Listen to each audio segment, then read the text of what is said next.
kind of go down the lineup a little bit. Dylan Peters, I knew he was going to be good. He trains a certain way. He lives a certain way.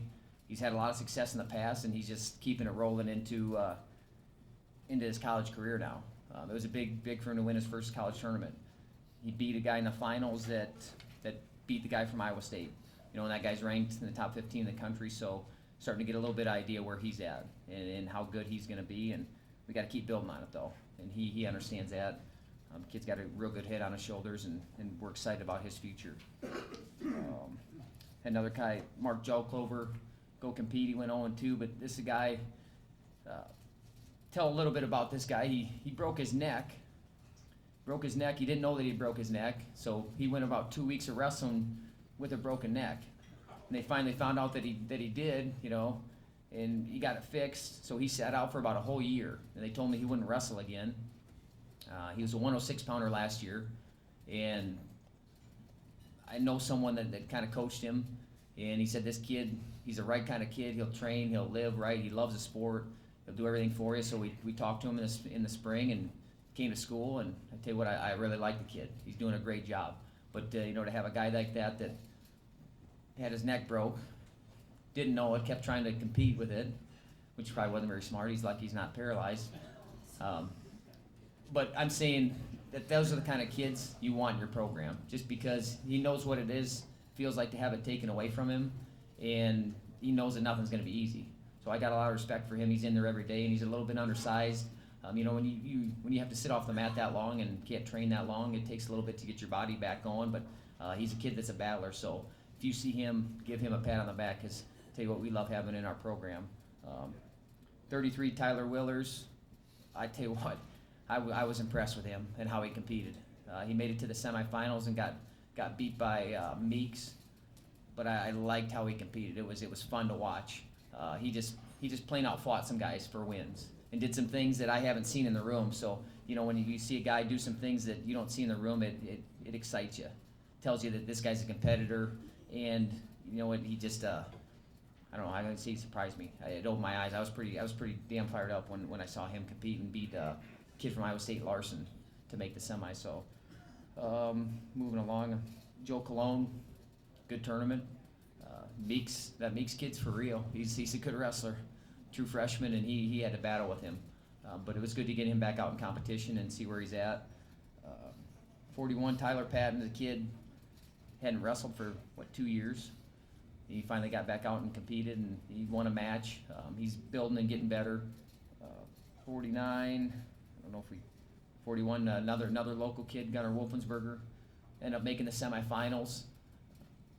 And had a kid that's been a two-time All-American in the semifinals, and lost a 10-3 match, and then lost two real close matches to end up sixth. But he's a guy that you probably looking on a roster, and you're probably surprised to see him placing. But you know what he's doing? He's doing good things in the room. So we're excited that he had some success over there. We'll move up to Witt at 57. Had a real close match with a kid from Iowa State, which was Weatherman. Went to double overtime.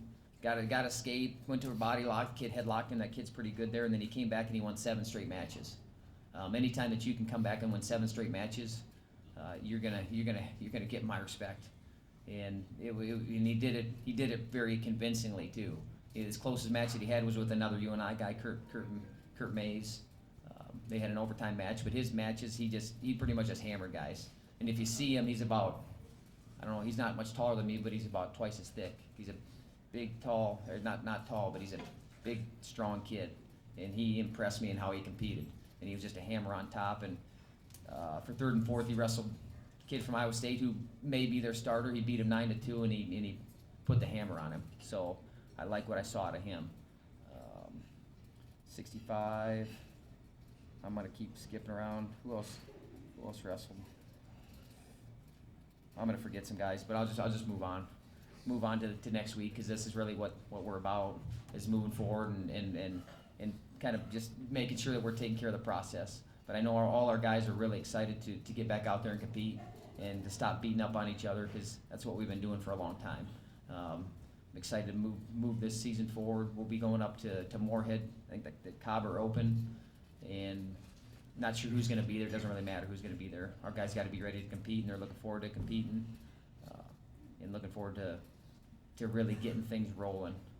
And I know people are excited, or somewhat excited. I know I'm excited after what I saw this weekend, but we got to keep building on it.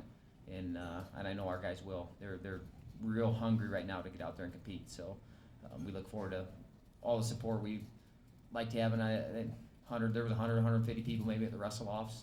So we appreciate the support and just ask you to keep coming out and keep supporting these guys, keep patting them on the back and tell them they're a good job. If they are doing a good job, if they're not, you know what, then kick them in the butt.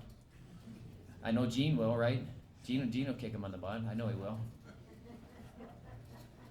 Sometimes you got to do that, but we appreciate the support. I guess any questions moving forward?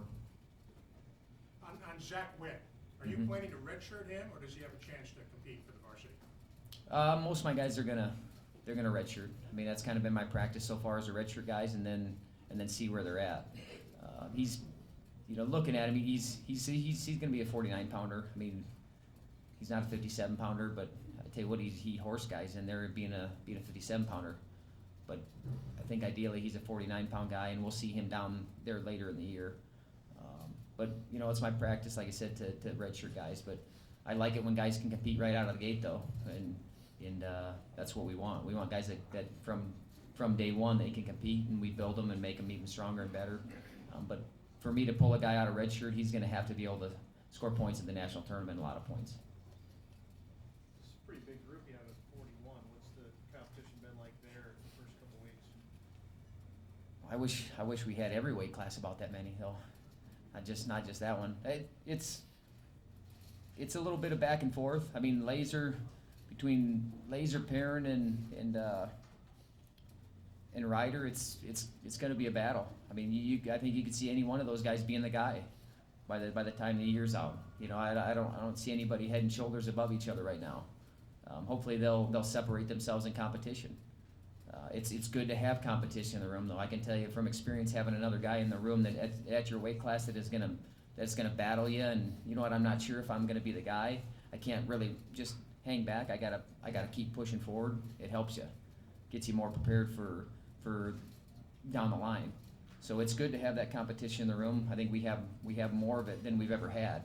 But we got to keep building on it, and we got a couple other young guys in there that want it to be their spot. I don't think anybody's conceding a spot to anybody. You got a guy. I'll go back to Bannock. I'll go back to the wrestle-offs a little bit. Just continuing to wrestle a whole match. I mean, he was down 5-0, giving up riding time. Jared had controlled the match, but he kept wrestling. He kept wrestling and ended up pinning him. It's a good lesson for all our guys, and that's kind of what we're trying to build. Just that kind of a battle in the room and that kind of depth. But it's good to have that kind of depth. I don't know. I can't tell you who's head and shoulders, because guys sometimes when they compete in competition, they're a lot different than they are in the room, and hopefully they're a couple notches higher. All right. Appreciate the support. Thank you.